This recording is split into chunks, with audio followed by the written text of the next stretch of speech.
Merci de nous rejoindre dans l'entretien de dimension politique. Mesdames et messieurs, le Bénin est entré dans une phase cruciale de son processus électoral cette semaine. Vous l'avez suivi.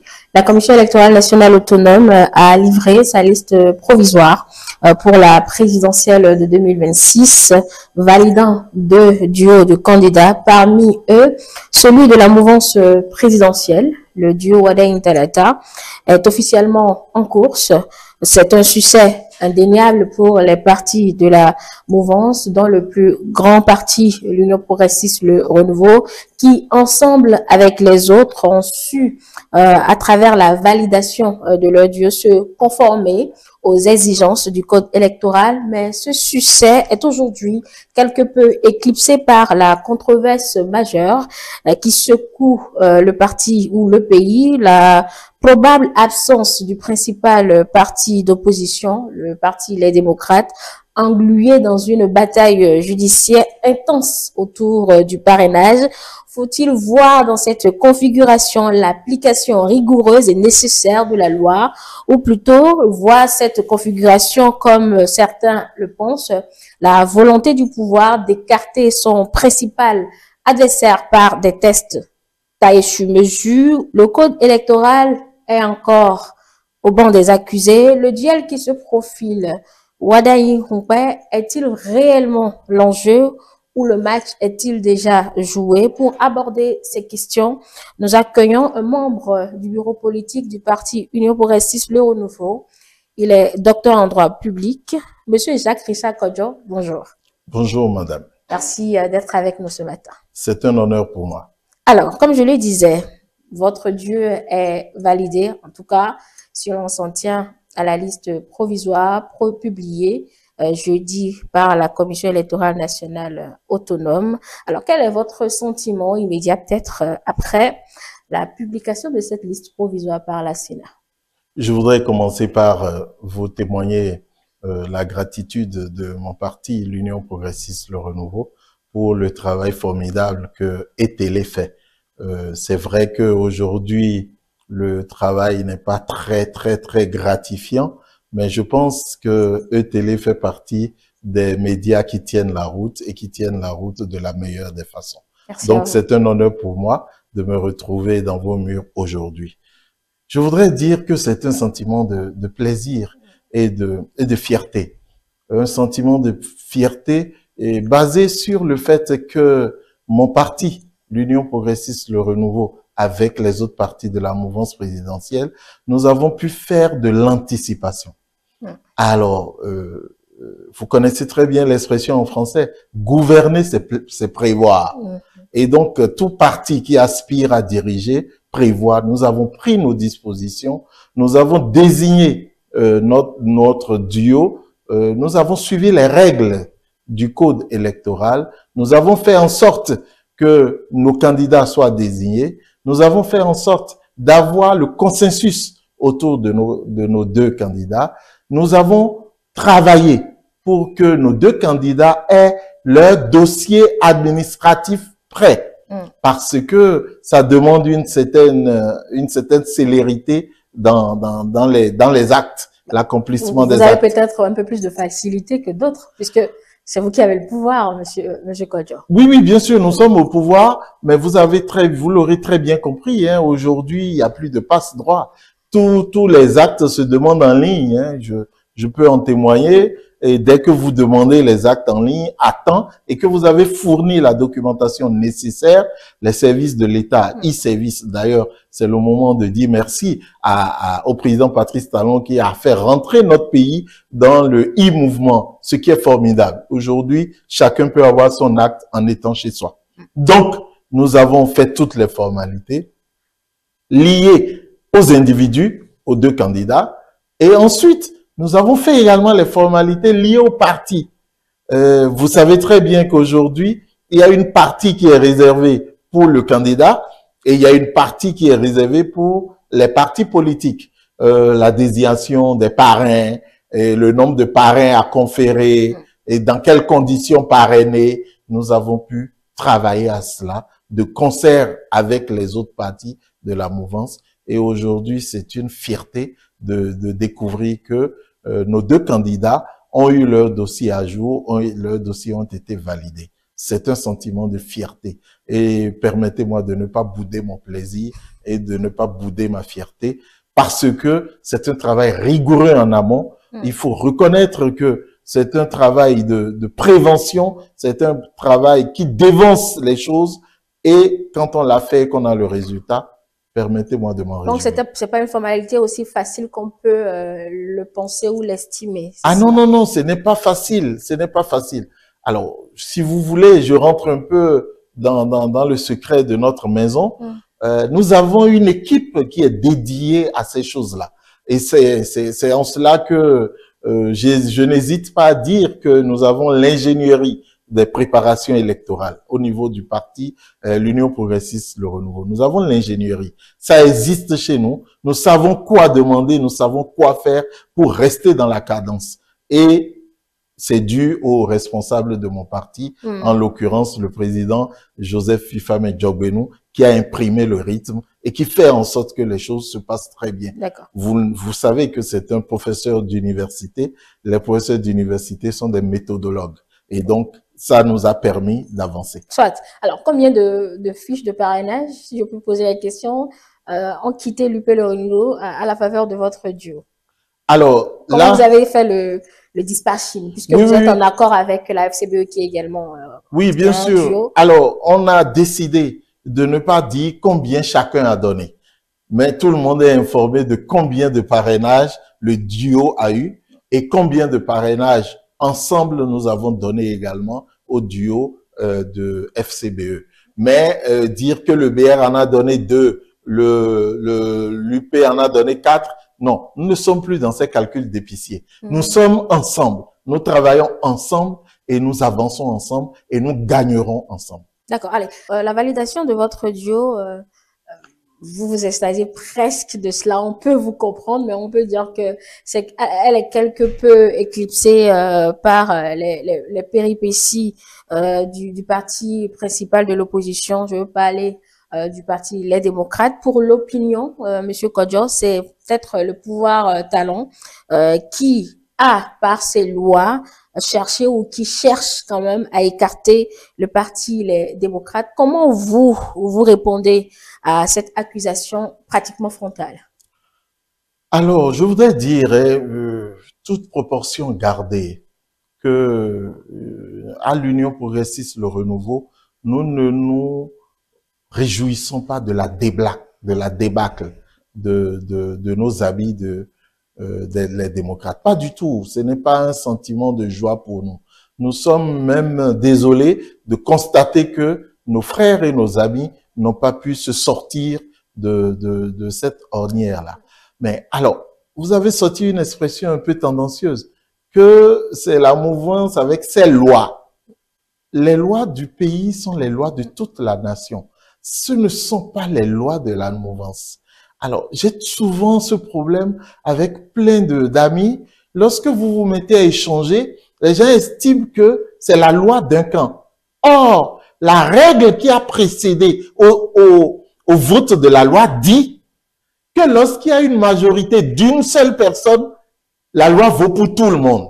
C'est sur cette base-là qu'on est. Mais pourquoi lorsque nous avons une majorité d'une seule personne, on pense d'office que c'est la loi de ceux-là? Ça devient la loi de tout le monde. C'est la loi de toute la nation. Et ce code électoral a été voté au moment où les démocrates étaient à l'Assemblée déjà. Et donc, les démocrates ont participé au débat et les démocrates ont participé au vote. Et c'est l'autre camp qui a fait gagner ce code. Oui. Et c'est devenu la loi de la nation entière. Oui. Et chacun avait le temps de se préparer pour ces élections-là. Je voudrais faire remarquer, Madame Toboula, simplement que, et je pense qu'il n'est pas juste de penser que les démocrates ont été évincés par une quelconque loi. Vous êtes sûr que c'est pas l'opinion qui commence par pousser là, depuis cette affaire judiciaire, cette bataille judiciaire? Mais je pense qu'on devrait compter sur vous pour corriger cette opinion-là. Remarquez que pendant que les démocrates, malgré tout ce qu'on peut reprocher à cette loi, pendant que les démocrates ont 28 parrainages pour avoir leur candidat, Plein d'autres partis n'ont aucun parrainage, tant de l'opposition que de la mouvance.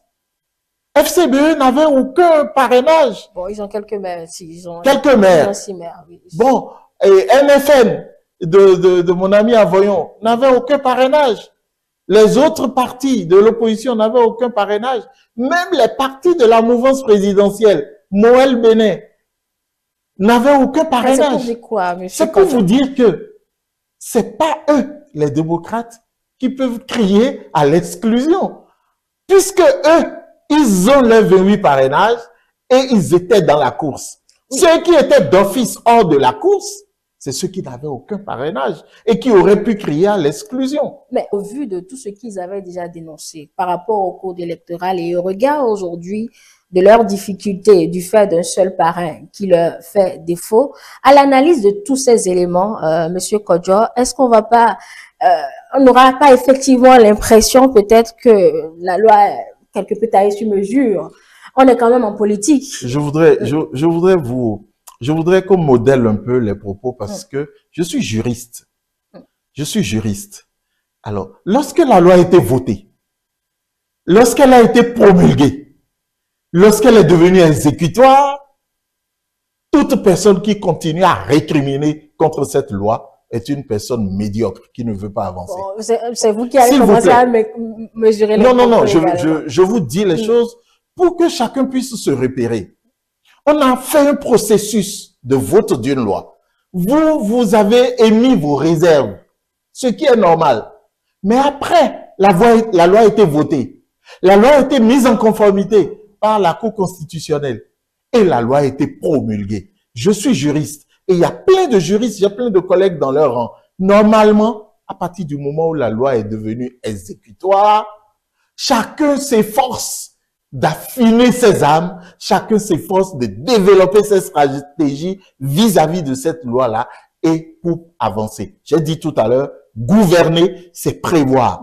Ceux qui aspirent à gouverner doivent avoir un minimum de stratégie et doivent avoir un minimum de pieds à l'avance. Parce que rester là, à pleurer comme des gamins qu'on a tapés et à pleurnicher sur la loi, pour moi, c'est désolant. Non, l'élément convoqué, Monsieur Kodjo, n'est pas systématiquement la loi. Ça doit être plus le facteur politique, l'aspect politique dans laquelle nous sommes. Quand je dis tailler sur mesure, enfin, pour reprendre leurs propos, on sait que c'est strictement les 28 parrains demandés, effectivement, qu'ils ont. Et ils alertaient depuis, si un seul arrivait à faire défection, que le parti se retrouverait en difficulté. Madame Tobla, situation dans laquelle ils sont aujourd'hui. N'est-ce pas légitime que de penser que, étant dans le domaine politique, ben, l'adversaire cherchera à déstabiliser par tout moyen possible cette formation politique? C'est la question posée. Est-ce que vous vous entendez parler? Je vous pose la question. Eux, ils ont 28 parrains. Oui. Et ils se plaignent. Et ceux qui n'ont pas... Aujourd'hui, est-ce qu'ils ont encore Attendez, s'il vous plaît. Attendez, s'il vous plaît. La question. Ils ont 28 parrains. Donc, ils ont l'autorisation de passer. Oui. Et où est-ce que vous mettez ceux qui n'avaient aucun parrain au vote de la loi? Ceux-là ne sont pas des béninois. En sommes-nous encore là? Je voudrais simplement qu'on essaye d'avancer un peu dans notre conceptualisation des choses. Nous avons opté pour la démocratie au Bénin. On est bien d'accord. La démocratie suppose un état de droit. Et dans un état de droit, nous avons ce qu'on appelle la séparation des pouvoirs. Ces choses-là, on est bien obligé de les rappeler à chaque fois pour que le débat puisse prendre l'allure normale. Donc, nous avons opté pour la séparation des pouvoirs. Nous avons d'un côté le pouvoir exécutif, nous avons d'un côté le pouvoir législatif, et nous avons d'un autre côté le pouvoir judiciaire. C'est connu. S'il vous plaît, attendez, laissez-moi finir. Et le pouvoir législatif a été confié à qui? À des hommes politiques. Nous avons confié notre pouvoir législatif à des politiciens. Parce que les députés, c'est des politiciens de haut niveau. Donc, nous avons décidé de confier la confection de nos lois à des politiciens. Et nous nous reprochons après que nos lois aient des élans politiques. Moi, je ne sais pas. Comment on peut se fâcher après que nos lois aient des relents politiques alors que nous-mêmes avons confié la confection de nos lois aux hommes politiques? Après, faisons un débat et avançons. Mais on ne va pas passer la vie à pleurnicher, là. D'accord, mais d'où on voit une même mise peut-être ou une intention d'écarter justement cette formation politique, étant sur le chapitre politique. J'ai bien envie de vous dire que toute loi votée par les députés à l'Assemblée a une connotation politique.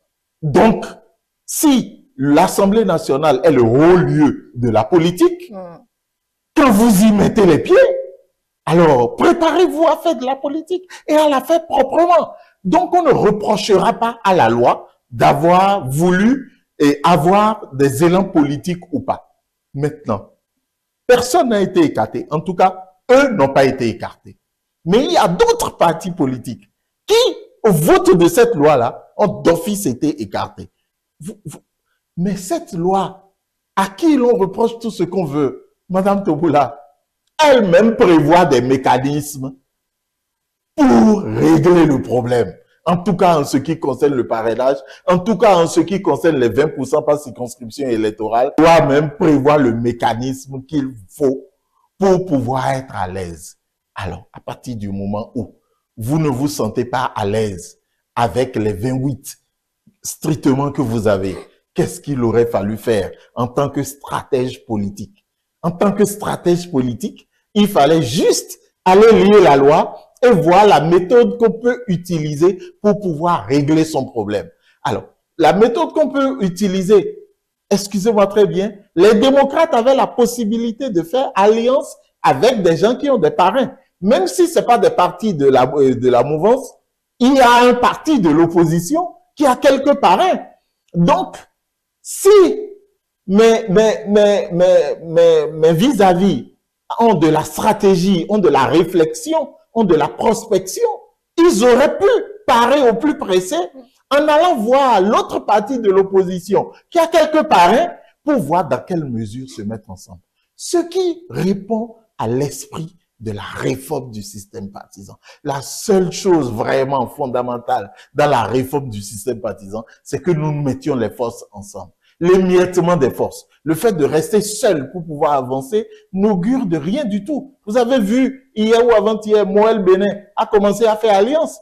Moël Bénin est allé aux élections plusieurs fois, sans rien avoir. Mais Moël Bénin a compris qu'il faut aller aux alliances. Mais pourquoi est-ce que nous ne nous prenons pas tôt et après, nous comportons en pyromane, nous disons que nous allons brûler le pays. Moi, je pense qu'il y a un problème de responsabilité et il faut que nous éduquions notre peuple à la responsabilité. Donc, ce qui se passe avec la formation politique, les démocrates, ils se retrouvent, on va dire, à la lisière.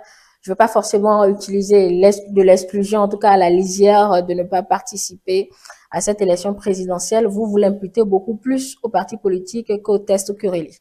Mais bien entendu. Et le problème d'ailleurs, c'est que les problèmes internes existent dans tous les partis politiques. Hein.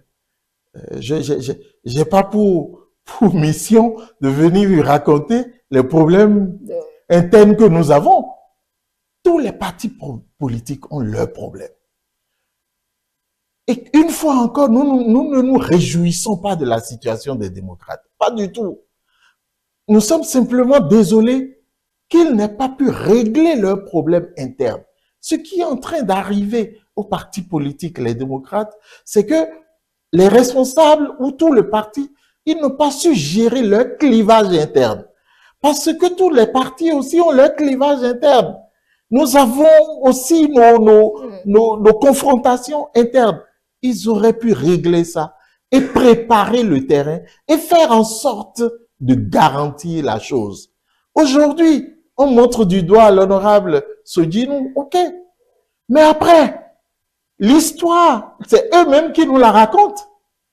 Qu'il y a eu 3 autres qui ont dit menacer de retirer leur parrainage si on avait fait un autre choix. Ça veut dire quoi? Que voilà un groupe au sein duquel la menace de retrait du parrainage n'est pas quelque chose de nouveau. Mais c'est pour nous que ça apparaît comme un scandale. Mais en leur sein, ils savent très bien que c'est une pratique. Peut-être, mais et c'est là où on vous dira que le parrainage finalement devient un élément de chantage. L'élément de chantage que le parrainage peut devenir est lié à la mauvaise organisation du groupe. Parce que, vous savez que ces derniers jours, les images nous ont rappelé que le candidat choisi lui-même sur le plateau de l'ORTB avait dit que le député a la faculté de choisir de ne pas parrainer. Oui. Et il y a un autre aussi du même parti qui a fait cet aveu-là. Donc, quand vous savez que le député a la faculté de ne pas parrainer, vous anticipez. Vous prenez vos dispositions. C'est tout ce que je demande. Je ne demande pas plus que ça. Mais quand vous avez manqué d'anticipation, quand vous avez manqué d'organisation et que cela vous retombe dessus, n'allez pas accuser la loi. Pas du tout. La loi n'a rien fait. N'allez pas accuser vos vis-à-vis de la mouvance présidentielle. Qu'est-ce que nous on a fait? Nous n'avons rien fait. Nous ne participons pas à leur débat à l'interne. Bien sûr. Mais voilà. Donc, on dit chez nous en droit, nul ne peut se prévaloir de sa propre turpitude. D'accord. Mais si cette auto-exclusion, puisque c'est ce que vous semblez dire, du parti les démocrates pour participer à cette élection, se confirmait, cela veut dire que le duel se fera entre M. Rumpé et M. Wadayi, chacun avec leur colistier. Alors, ce match, sans le principal parti de l'opposition, n'aura-t-il pas pour vous une victoire par forfait, M. Kodjo? Alors, par petite expérience, je suis pas très vieux, mais par toute petite expérience, je voudrais vous dire de faire attention à des élections, à toute élection. Aucune élection n'est jouée à l'avance. Faites très attention. Aucune élection n'est jouée à l'avance. Et je peux... Si on se référait peut-être au score de la FCBE lors des dernières élections, ne me dites pas que vous êtes inquiété. Je dis, à référence de ces dernières élections. Alors, je vais juste vous dire, Madame Toboula, vous voulez voter pour qui? Heureusement, le vote, il est secret, Monsieur Kodjo. À partir du moment où le vote est secret, aucun parti politique sérieux ne peut penser qu'il gagne d'avance. Jamais. Quand vous êtes sérieux, il faut continuer à mouiller le maillot. Il faut continuer à faire le travail de terrain en vue de votre victoire. Parce que, comme vous venez de le dire, le vote est secret. Il y a 50 millions de Béninois qui iront voter et qui savent pour qui ils vont voter dans leur cœur. Vous pensez que la configuration Wadayi et Rumpé n'est jamais arrivée pour qu'on puisse aller prendre les statistiques des élections précédentes et se baser là-dessus. Et faites attention, en termes d'élection, le terrain est toujours mouvant. Wadayi Rumpé, mais on a eu Talon, Rumpé et Agossa en 2021, si ma mémoire est bonne, oui, c'est bien cela. Oui. On connaît le score de Rumpé. Oui, mais on n'a pas... Djemba. Oui, mais je vais vous dire qu'on n'a jamais eu Wadayi Rumpé. Bon, c'est une nouveauté. Et ça changera quelque chose, selon vous? Ah, je souhaite gagner. Je souhaite que mon camp gagne. Mais je ne peux pas à l'avance dire que oui, c'est gagner à l'avance. Jamais. Nous ne prenons pas ce risque-là. C'est peut-être le risque que d'autres prennent et ils se retrouvent après désabusés. Nous ne prenons pas ce risque. Nous, à la mouvance présidentielle et au parti Union Progressiste Le Renouveau, nous prenons tout adversaire au sérieux et nous faisons en sorte de faire la bataille à la loyale et de faire la bataille corps à corps au fait d'avoir une victoire éclatante. Maintenant, si cette victoire, vous qui êtes là en face, vous dites que c'est une victoire facile, c'est vous qui l'aurez dit. Mais aujourd'hui, écoutez, pendant que moi je parle là, je suis de la circonscription, la 18e circonscription. Il y a la commune de Lokossa qui fait partie de la 18e circonscription. N'eût été votre invitation, mais je serais déjà à Lokossa parce que nous sommes en train de mettre en place la Ligue des enseignants de l'Union progressiste Le Renouveau. C'est une grosse manifestation pour la commune de Lokossa. C'est vous dire que nous ne nous reposons pas sur nos lauriers. Nous continuons à travailler, nous continuons à racler le terrain pour que la victoire soit une victoire éclatante. D'accord, mais est-ce que le duel Wadayi-Rumpé serait l'enjeu que voudraient peut-être les milliers d'électeurs qui sont convoqués aux urnes pour cette élection présidentielle, Monsieur Kodjo? Oui, c'est bien l'enjeu que veulent ces milliers d'électeurs. Mais bien sûr, simplement parce que, vous savez, Quand les gens ont voté pour nous, quand les gens nous ont désignés dans une démocratie représentative, à nous de jouer notre rôle pour pouvoir être à tous les rendez-vous. Mais lorsque nous n'avons pas pu jouer notre rôle pour être à tous les rendez-vous, ne reprochons pas aux autres qui ont su jouer leur rôle pour être à tous les rendez-vous. C'est tout. Et donc, c'est le résultat de ce que les électeurs veulent. Wadaï Rumpe. Et les électeurs sortiront pour que cette élection soit une fête, soit une élection dans la joie, du nord au sud, de l'est à l'ouest de notre pays. Aucun problème. D'accord. Est-ce que cela ne représente pas aussi en quelque sorte une sorte de défi pour vous pour pouvoir légitimer ce scrutin, Monsieur Kodjo? Alors, vous sortez une expression à connotation juridique, la légitimité. Alors, nous allons la manipuler doucement. Vous, les hommes des médias, vous utilisez ce mot légitimité, légitimité, sans vraiment descendre dans le contexte. Il y a légitimité et légalité. Nous, en droit, nous faisons souvent le rapport entre légitimité et légalité. Et lorsque, en principe, la légalité existe, nous ne nous attachons plus à la légitimité. Parce que ce qui est légal est légitime. Systématiquement? Oui, parce que ce qui est légal, attendez, parce Je que vous écoute, Monsieur Kodjo. ce qui est légal a répondu aux règles d'organisation de la société. C'est pour ça que c'est légal. Et à partir du moment où ça a répondu aux règles d'organisation de la société, la légitimité n'est plus quelque chose à rechercher. Nous recherchons, nous, la légitimité souvent lorsque nous n'avons plus la légalité. C'est-à-dire que lorsque quelqu'un va prendre le pouvoir en sortant de la légalité, on va rechercher maintenant s'il a une légitimité derrière. Mais lorsque quelqu'un gagne le pouvoir de façon légale, personne ne parle de légitimité. En revenant à notre cas, cette élection se déroulera dans les normes régies par la loi. Non, la légalité n'est pas remise en cause. À partir du moment où la légalité attire... Une certaine frange de l'opinion, une certaine frange des Béninois voudrait que la bataille ait lieu. Est-ce que vous... D'où la question de la légitimité de ce Les scrutin. Béninois ne seront jamais... Je n'ai pas dit tous les Béninois non plus. Une certaine opinion quand même. Mais il y aura toujours... Le principal parti de l'opposition, les démocrates, quels que soient les acteurs en jeu, il y aura toujours des gens qui ne seraient pas contents. C'est ça aussi la démocratie. Nous avons opté pour la démocratie. Et la démocratie, c'est la dictature de la majorité sur la minorité. Et ça, quand on le dit, les gens réchignent. Mais c'est la vérité. C'est la dictature de la majorité sur la minorité. Ce qui veut dire que si vous vous retrouvez dans la frange minoritaire, vous allez juste récriminer, mais les choses se passeront comme elles ont été prévues. Et vous serez bien obligé de les digérer. Sinon, après, ça va être un chaos. On ne s'occupe pas du ressentiment de chacun.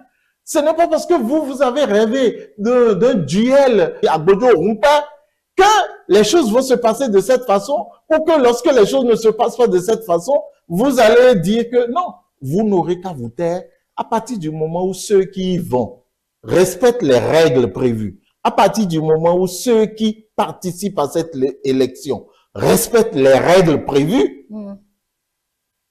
il n'y a plus de débat autour d'une quelconque légitimité.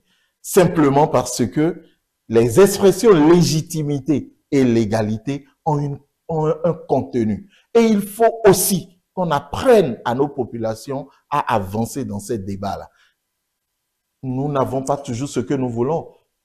Une mère de famille ne donne pas toujours à son enfant du poisson et du serpent quand l'enfant le lui demande.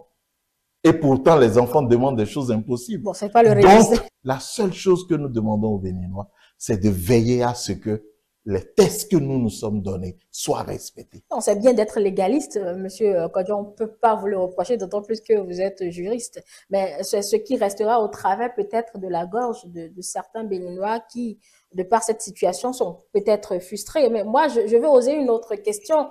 Votre candidat, Monsieur Romuald Wadaï, techno-politique brillant, mais quand même jeune acteur politique de la politique politicienne, est-ce qu'il aura cette même impression du fait que sa victoire, si victoire il y a en 2026 évidemment, soit à l'issue d'une certaine controverse due à l'absence du principal parti de l'opposition qu'est les démocrates? Ça, vous le lui demanderez. Mais dans tous les cas, nous qui le soutenons, nous n'avons aucun souci là-dessus. Parce que nous savons, est-ce que vous savez que la démocratie n'est pas le meilleur système de gouvernance des peuples? C'est ce qu'on a choisi quand même. Mais la démocratie, c'est le système le moins mauvais. La vérité, la démocratie, c'est le système le moins mauvais. Parce que la démocratie a des revers. Et ce que vous êtes en train de décrire est l'un des revers de la démocratie. Quand vous faites élection, vous faites du clivage. Toujours. Toute élection divise. Toute élection divise. Je peux vous donner une confidence. Arrivé à un moment dans notre histoire, dans notre parti, l'Union progressiste, le renouveau, nous avons choisi de ne pas faire d'élection en notre sein. Parce que nous savons que si nous faisons des élections en notre sein, nous allons aboutir à des clivages en notre sein.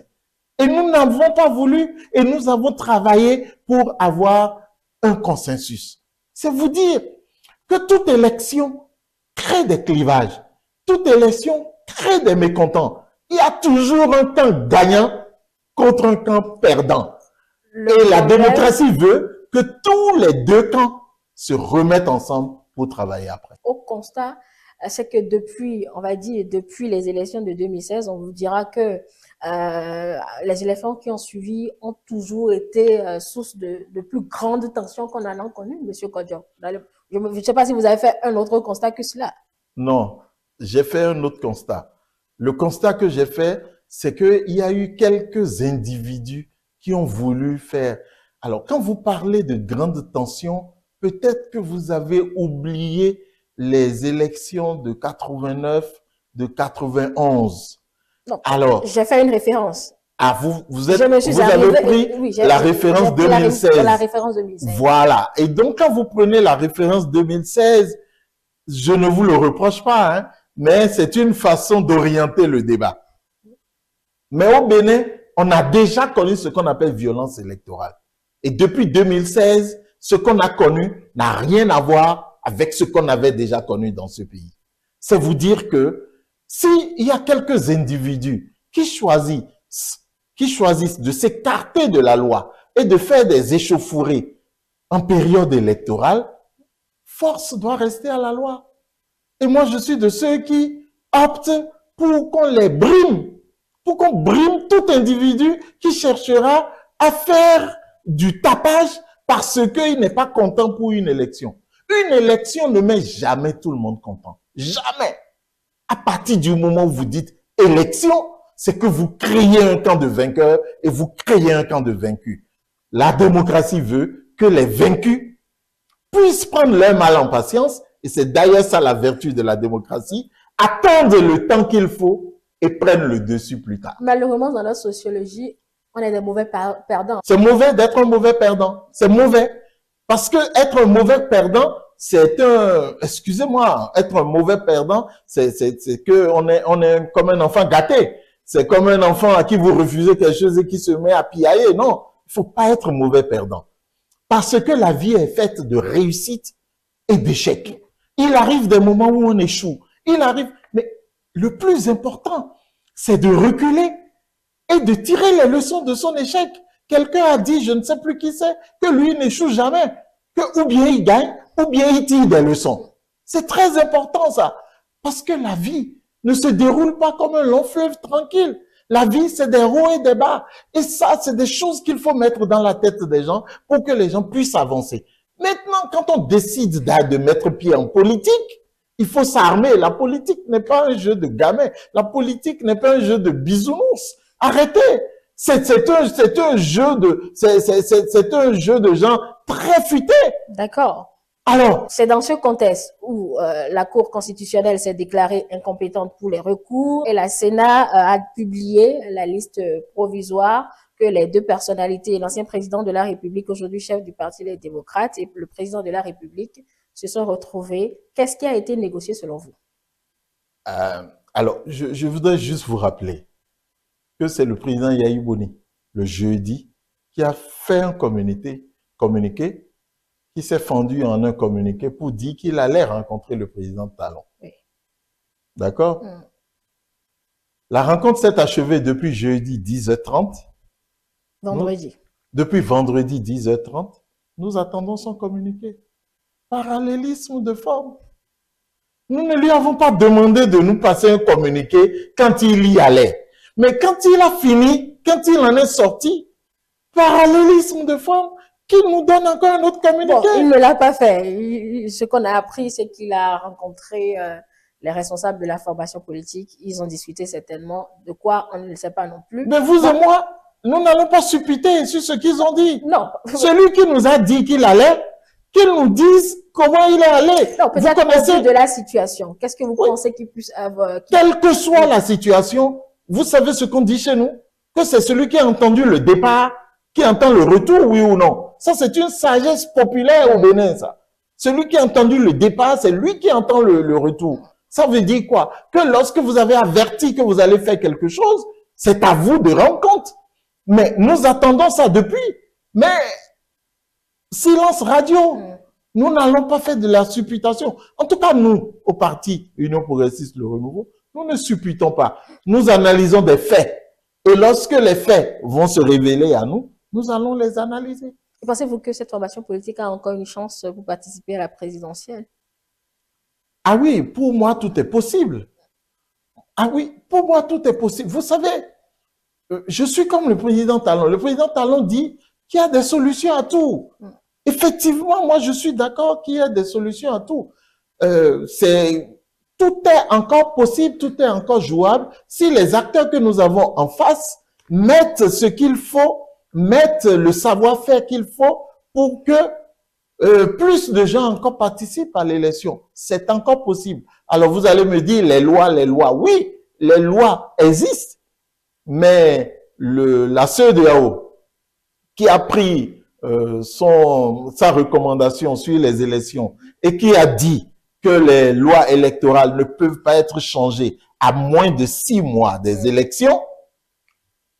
Mais dans ce même document, la CEDEAO dit à moins qu'il y ait consensus, unanimité autour d'une question par tous les acteurs. Donc, tous les acteurs en présence, de tous les noms que vous citez là, je n'entends que des noms de Béninois. Donc, nous sommes tous des frères. Donc, nous pouvons nous entendre. Les élections là, c'est pour nous, les Béninois. C'est pas pour nos chiens, c'est pour nous-mêmes. Donc, nous pouvons nous entendre et changer encore les règles du jeu si cela est possible. Chacun pourra y mettre du sien pour que ça change.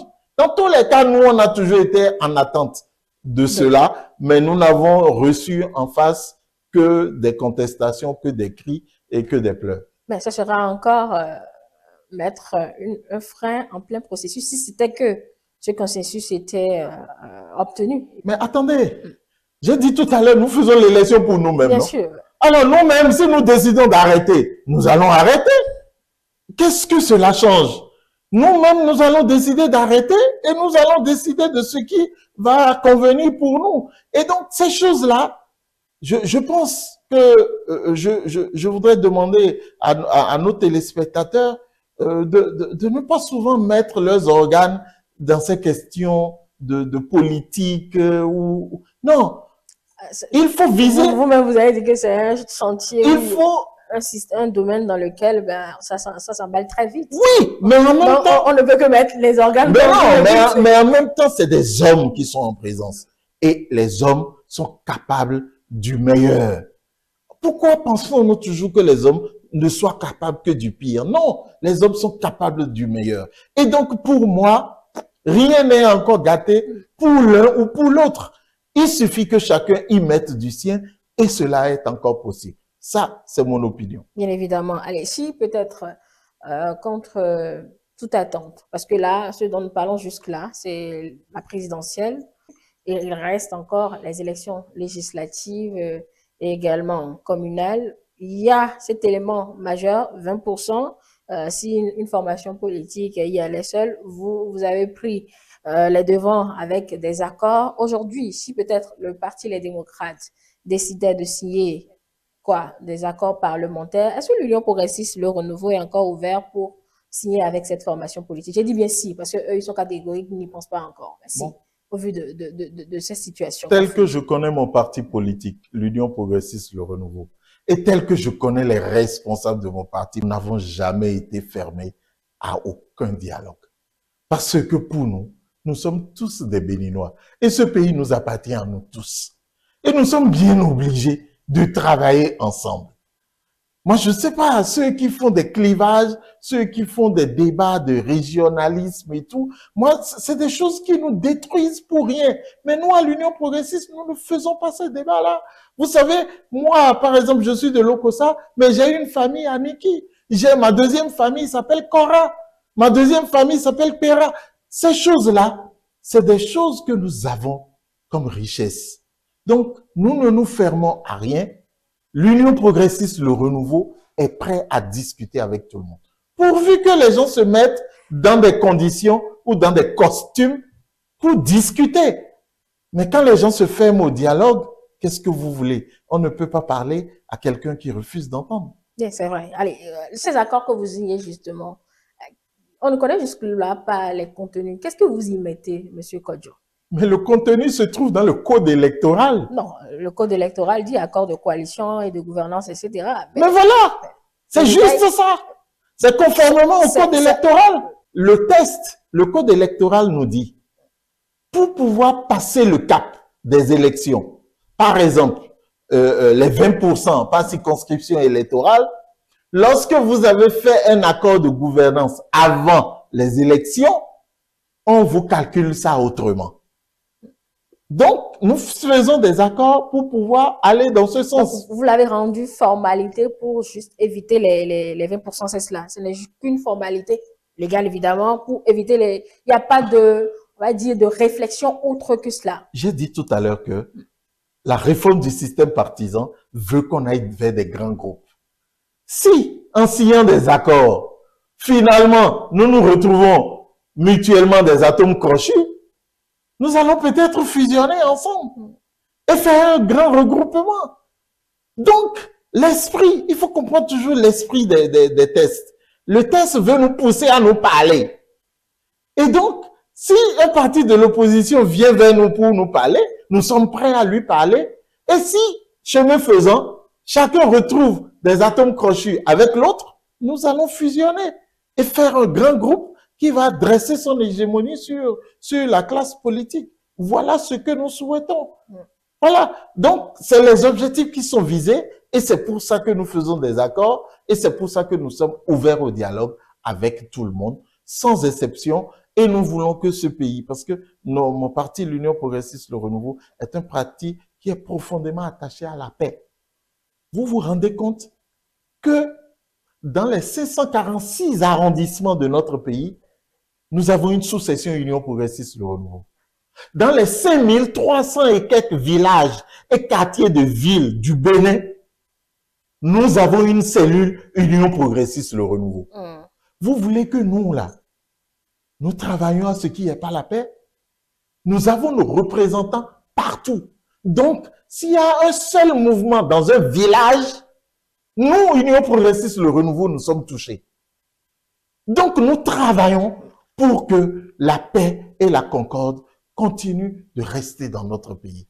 Et c'est notre but. Allez, l'ancien président de la République a trouvé comme premier chantier pour votre candidat, s'il c'est lui qui gagnait en 2026, justement, de travailler à cette paix à travers une certaine réconciliation, a-t-il dit. Si Ouadani est élu peut-être dans le contexte que nous avons rappelé depuis le début de cette émission, par où commencera-t-il selon vous? Vous voulez que j'attribue à mon candidat le chantier qui a été identifié par l'ancien président? Vous ne vous retrouvez même pas. C'est-à-dire que vous ne vous retrouvez pas dans ce chantier-là? Puisqu'il parle de réconciliation. Oui. On réconcilie des gens qui ne se parlaient pas. Non? Qui sont ceux qui ne se parlent pas au Bénin? Bon, ça, vous le prenez au premier degré. D'accord, prenons-le au second degré. Même, Réconciliation, c'est oui. des gens qui sont mécontents les uns des autres. Vous n'allez pas... Qui sont ceux qui sont mécontents les uns des autres au Donc, Bénin? vous ne connaissez même pas qu'il y a des mécontentements au sein de la grande famille politique au Bénin. C'est cela, M. Kodjo. C'est pour ça que je vous ai dit tout à l'heure d'y aller doucement.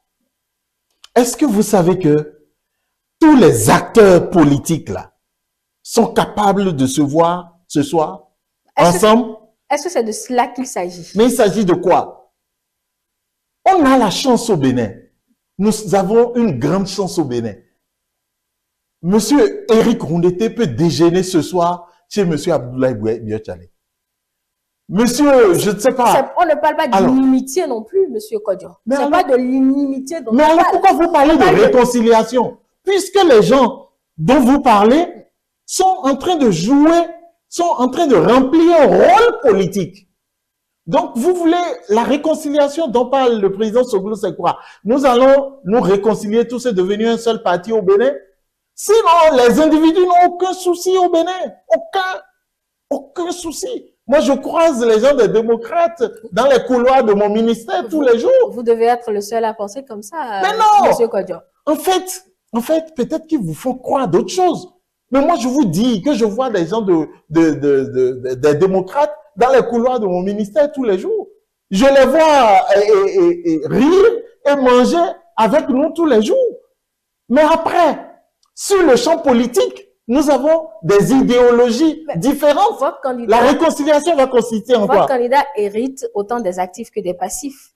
Et les passifs, beaucoup vous citeront des cas qui ont fâché beaucoup de personnes qui se sont retrouvées dans des situations confuses. Pardon, citez-moi deux cas. La réconciliation peut être dans ce champ-là. En 10 ans, il y a eu des gens qui se sont retrouvés en prison pour citer ces cas-là ou à l'extérieur. Puisque quand on retrouve l'ancien président de la République, M. Soglo, emboucher cette trompette, on sait concrètement où il va. C'est pour ça que je vous demande si vous êtes le seul à ne pas voir l'élément qu'il met au devant. L'élément que vous voyez là, vous me sortez des gens qui sont mécontents. Les gens qui sont mécontents, citez-moi juste un couple qui ne se dispute jamais. Citez-moi juste une communauté ou une famille où les gens ne se sont jamais bagarrés. Ça existe lorsque les hommes sont ensemble. Mais en même temps, vous dites les gens qui sont à l'extérieur, vous avez jamais vu l'État béninois poursuivre les gens, lancer une fatwa contre des Béninois qui sont à l'extérieur? Alors, quand vous prenez 100 personnes qui sont à l'extérieur, je vous parle de statistiques réelles, quand vous prenez 100, il y a 98 qui sont à l'extérieur d'eux-mêmes. On ne parle pas de ces cas-là, vous le savez, M. Kodjo. Ah, on ne parle pas de ces cas-là? On ne parle pas de ces cas.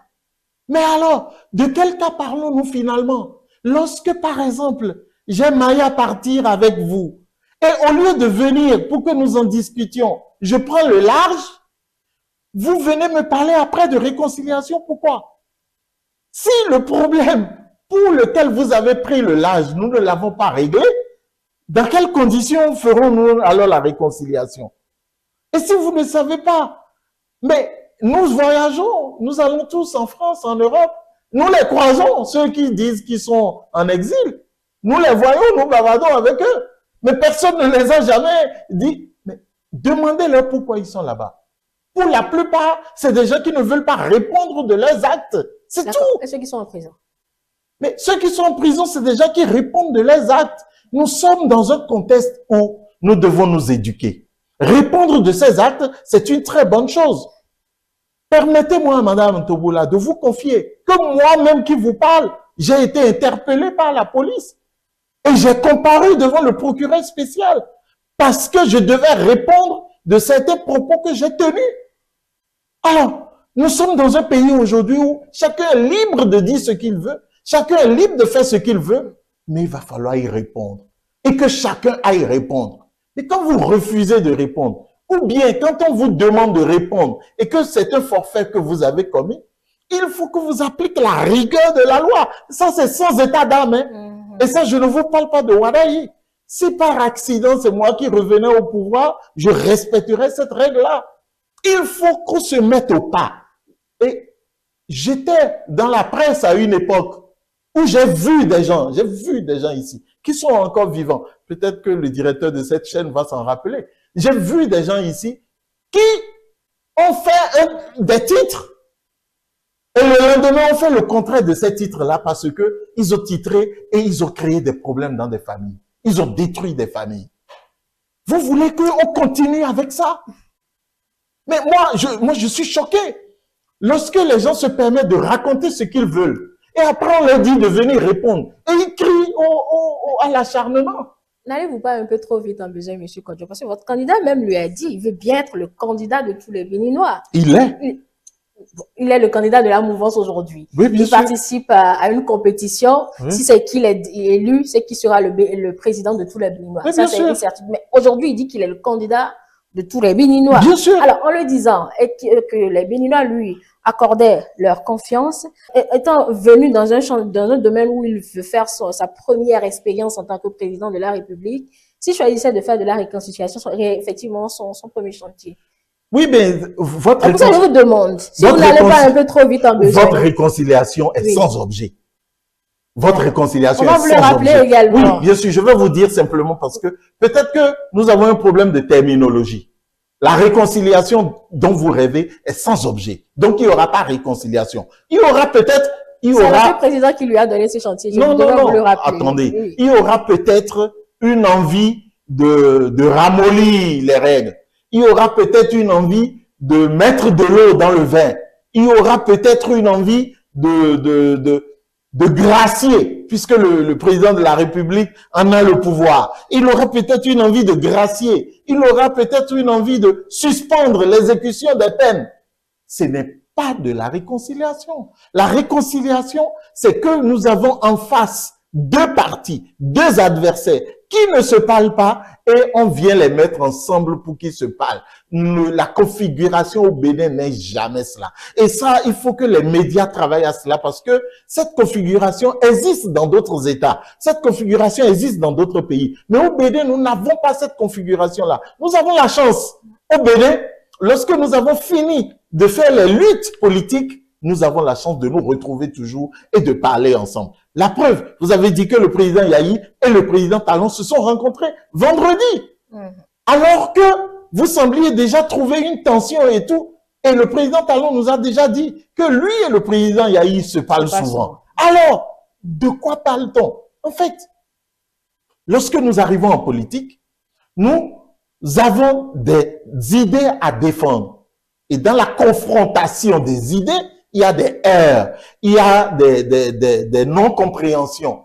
Mais cela ne suppose pas qu'il faille dire que, mais on va réconcilier, je ne sais pas qui, on va réconcilier qui et qui. Non.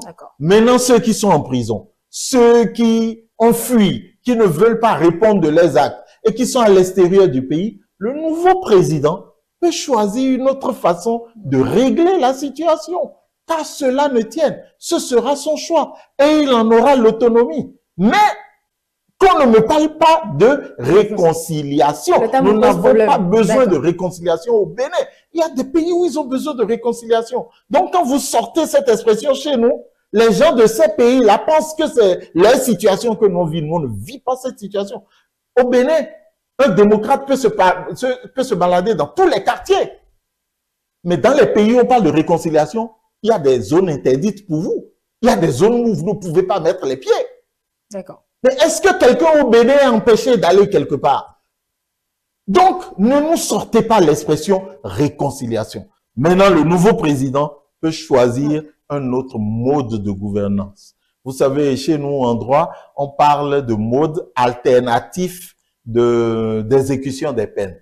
C'est-à-dire que au lieu de mettre la personne en prison, on peut dire à la personne d'aller faire des travaux d'intérêt général. On peut dire à la personne, voilà. Donc, le nouveau président peut chercher des modes alternatifs de règlement de telle ou telle situation. Donc, ce n'est pas ça la réconciliation. C'est ce mot, franchement, je ne l'accepte pas. Bien, allez, nous allons continuer peut-être avec ce que fait l'Union progressiste, le renouveau maintenant pour les autres élections à venir, puisque la Sénat a ouvert, je vais dire, l'enregistrement des déclarations de candidature pour les élections des conseils communaux.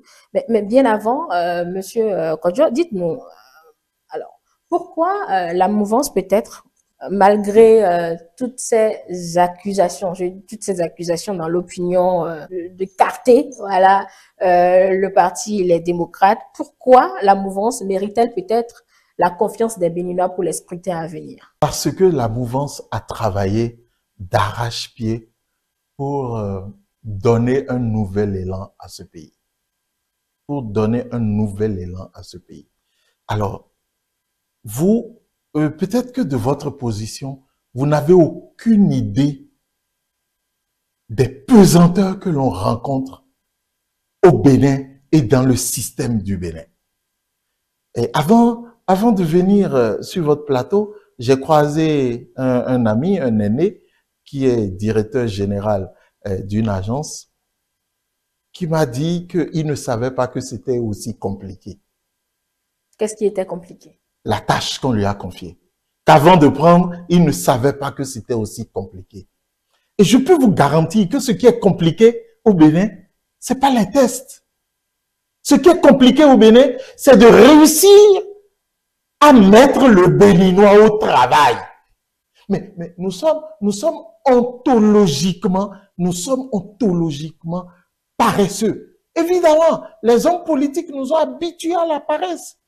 Lorsqu'on a fait microcrédit de 30 000 et les gens n'ont pas remboursé, on ne les a pas inquiétés. Lorsqu'on a fait FNPEJ, on a donné 2 millions, 3 millions aux jeunes pour aller installer des activités. Ils n'ont pas remboursé, on ne les a pas inquiétés. Nous avons pris des habitudes. C'est compliqué de mettre le Béninois au travail. Mais le président Patrice Talon, avec la mouvance qu'il a suivie, est en train de mettre ce pays au travail à petits coups. Tous les chantiers ne sont pas encore couverts. Tous les domaines ne sont pas encore couverts. Évidemment, Rome ne s'est pas faite en un jour.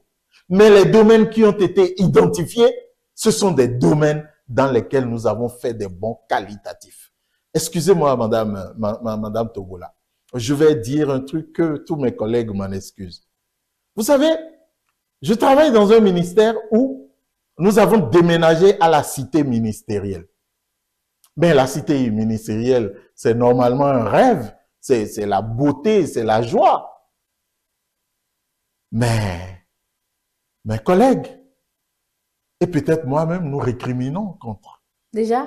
C'est vous dire. Ça fait à peine une semaine que vous avez intégré les nouveaux locaux. Hein. Simplement parce que, à ce niveau, on nous demande de nous élever un peu. On nous demande de laisser nos torpeurs, de nous avancer. On nous demande de ne pas avoir des imprimantes en désordre. On nous demande de maintenir les lieux propres. On nous demande de ne pas coller des choses en désordre. On nous demande de ne pas manger dans les bureaux.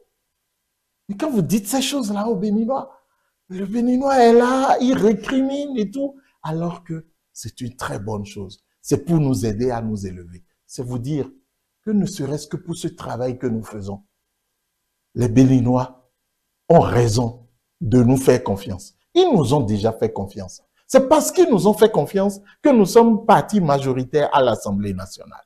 Nous voulons leur demander de continuer à nous faire confiance. Parce que le travail qui a été entamé sera poursuivi. Et bientôt, chacun de nous, vous et moi, nous serons fiers. Il y a le domaine, le chantier de la presse, le chantier des médias. C'est en cours. Tous les domaines n'ont pas encore été couverts, je reconnais. Mais si vous nous permettez de maintenir ce système pendant les 10, les 20, les 50 prochaines années, ben chaque Béninois va vivre la prospérité dans sa chair et dans sa famille. Peut-être que certains vous diront qu'ils ont fait confiance en 10 ans, selon leur angle de vue, évidemment. Mais les fruits n'ont pas tenu la promesse des fleurs. C'est possible. Peut-être qu'ils vous diront ça selon leur angle de vue. Oui, c'est possible. Pas seulement selon l'angle de vue, mais ça peut être vrai sur chaque individu. Puisque ce qu'on a fait aujourd'hui n'impacte pas tout le monde de la même façon. Ce qu'on a fait aujourd'hui, la route qu'on a ouverte entre moi, mon domicile et mon travail, je peux vous confier que moi j'habite au fin fond de Ouedo dans un village, mais tous les matins je roule sur le goudron jusque dans mon bureau. De ma maison jusqu'au bureau, je ne roule que sur du goudron. Résultat des courses, je n'ai plus de problème de suspension avec ma voiture. Je consomme moins de carburant.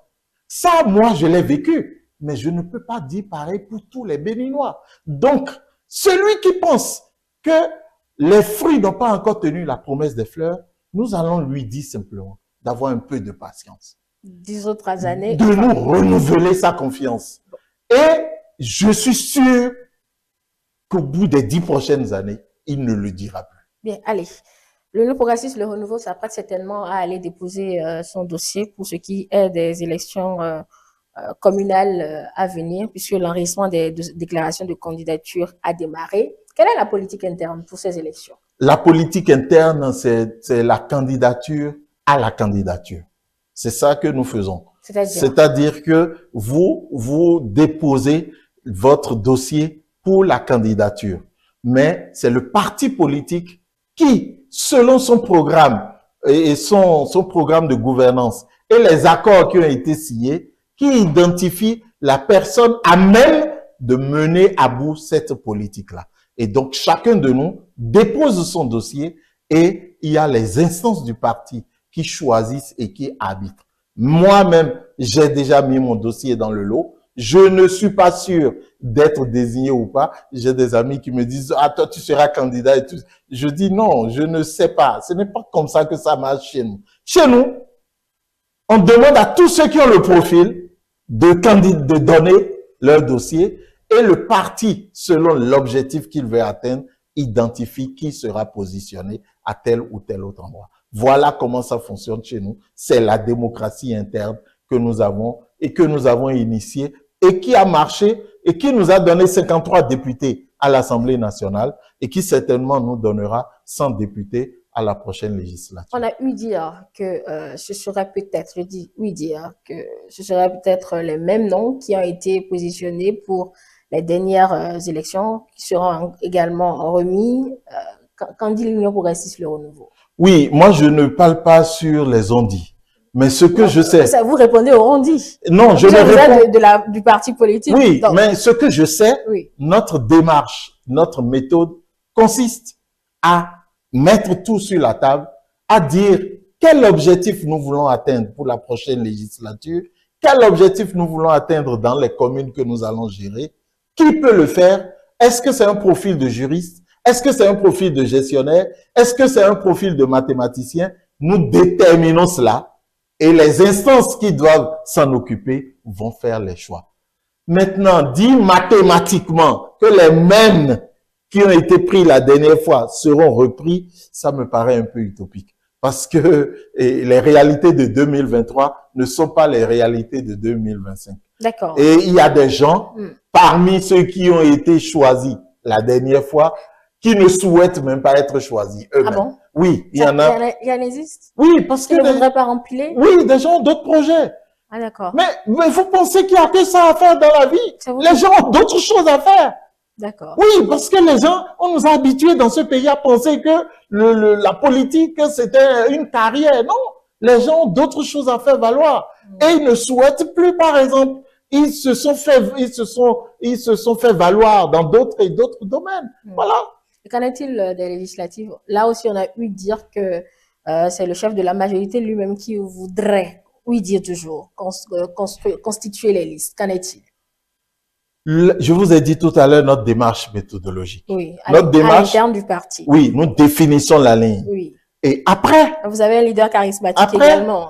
Oui, de toute façon, si vous parlez du président Patrice Talon, mais c'est avec un honneur que nous l'acceptons dans nos débats, pour qu'il puisse nous éclairer de son point de vue, du point de vue du gouvernement, du point de vue du chef de gouvernement. Il a des choses, il voit des choses que nous, on ne voit pas. Mais pourquoi vous voulez qu'on l'exclue des débats? Je vous pose la question pour savoir ce qu'il y en est, monsieur. Oui, mais attends, il participe à nos débats. Et je vous confie que c'est un honneur pour nous qu'il vienne participer à nos débats. Ce n'est pas un problème. D'accord. Oui, donc, parce qu'il a une vue d'ensemble que nous, forcément, nous n'avons pas. Donc, il peut nous guider. Ça pourrait être donc lui qui va constituer les listes, surtout pour les législatives. Oui, mais il pourra pas constituer toutes les listes non plus. En tout cas, il va mettre peut-être les têtes clés, si c'est qu'il a une... C'est possible, mais il participera. Et s'il participe, c'est une chance pour nous. D'accord. Et nous l'assumons complètement. Nous n'avons pas honte qu'ils viennent participer. Mais qui est-ce qui ne veut pas accepter d'avoir quelqu'un avec qui parler? Permettez-moi de dire l'expression en fond, même en bas d'orateur. Alors, il faut bien trouver quelqu'un avec qui parler d'orateur. Donc, qui ne veut pas de d'orateur dans la vie? Nous tous, nous en voulons. Et donc, si nous avons la chance d'avoir d'ailleurs un d'orateur de la trempe du président Patrice Talon, c'est avec honneur et avec beaucoup de joie que nous allons l'accueillir. Et ce faisant, pensez-vous que le parti a les coups des franches pour décider? Mais complètement. Mais qu'est-ce que vous appelez un parti? Vous pensez qu'un parti évolue et de façon étanche, a des couloirs étanches? Vous pensez qu'un parti a des couloirs étanches? Parti, est-ce que vous savez que nous pouvons faire nos choix en fonction des choix des démocrates? C'est possible. Mais bien sûr, ça veut dire quoi? Qu'un parti tient compte de tout pour pouvoir avancer. Alors, le président Talon n'a pas besoin d'être à la place du professeur Diogbenou avant de nous aider à confectionner nos listes, puisqu'il reconnaît que nous sommes la majorité qui a soutenu ces actions pendant les 10 prochaines années. Le pouvoir que vous semblez vouloir lui donner donne raison à ceux-là qui estiment que malgré la réforme du système partisan, eh bien, les partis ne sont pas gouvernés, ils sont simplement administrés. Il y a toujours un big boss au-dessus de tout. Oui, c'est une façon, c'est une vue qu'on aura du mal à effacer de sitôt. Pourquoi? Parce que c'est le président Patrice Talon qui a l'origine de la réforme. S'il s'en va, c'est que vous êtes éteint. En réalité, étant à l'origine de la réforme, il faut bien qu'il continue à guider. C'est d'ailleurs pour ça qu'il parle avec le président Yahi aussi, de temps en temps. Ce sont ces éléments-là.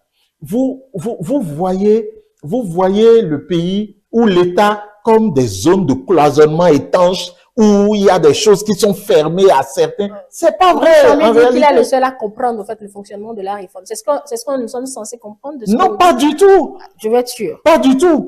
Mais c'est lui l'initiateur. C'est lui qui a mis sa volonté. Et il a été accompagné par les députés à l'Assemblée nationale qui ont voté les lois pour. Et qui ont compris aussi pour pouvoir voter les lois pour. Voilà. Mais dans toute chose, il faut toujours que quelqu'un prenne l'initiative. Mais pourquoi vous voulez que moi, je rougisse de ce que le président Patrice Talon a pris des initiatives que je suis? Alors, ben, arrêtez ça. Moi, je suis fier. Le président Patrice Talon n'a qu'à me diriger. Il n'a qu'à venir me gouverner. Et j'en serai heureux. Un homme de cette trempe-là, un homme qui réfléchit autant, un homme aussi efficace, un homme aussi travailleur, un homme qui nous a prouvé qu'il était capable de faire des choses. S'il vous plaît, Madame Toboula, moi, je veux que le président Patrice Talon vienne diriger mon parti. Voilà. Votre loyauté, c'est pas ici que vous allez l'affirmer non plus, hein, Monsieur Kodjo. D'accord. Ah oui, je l'affirme aussi. Je suis très loyal au président Patrice Talon. Bien, allez, nous sommes en train d'égrener les dernières minutes de les échanges. Monsieur Kodjo, un mot pour finir. Je voudrais remercier ETélé de nous avoir donné l'occasion de donner quelques explications parce que si dans l'opinion, on tend à faire croire que on est en train de faire des manœuvres pour exclure les démocrates, je voudrais que chacun de nous retienne que les démocrates sont les seuls responsables de ce qui leur arrive. Parce que j'ai dit tout à l'heure que gouverner, c'est prévoir. Lorsque l'on rentre dans la bataille politique, il faut prendre toutes les dispositions et avancer. C'est eux-mêmes qui ont leurs problèmes internes et c'est leurs propres problèmes internes qui leur causent des problèmes. Nous avons joué notre partie. Nous avons fait ce que nous avions à faire et nous souhaitons que ces élections se déroulent dans la paix et dans la joie pour le bonheur de tous les Béninois. Merci beaucoup, docteur Richard Jacques Kodjo. Vous êtes membre du bureau politique Union Progressiste Le Renouveau. Avec vous, nous avons fait le tour de l'actualité. Nous sommes revenus sur la publication de la liste provisoire des duos candidats à l'élection présidentielle. Votre duo est venu en tête et vous avez exprimé que cela est la matérialisation même de la préparation d'une élection présidentielle. Vous vous y êtes pris très tôt.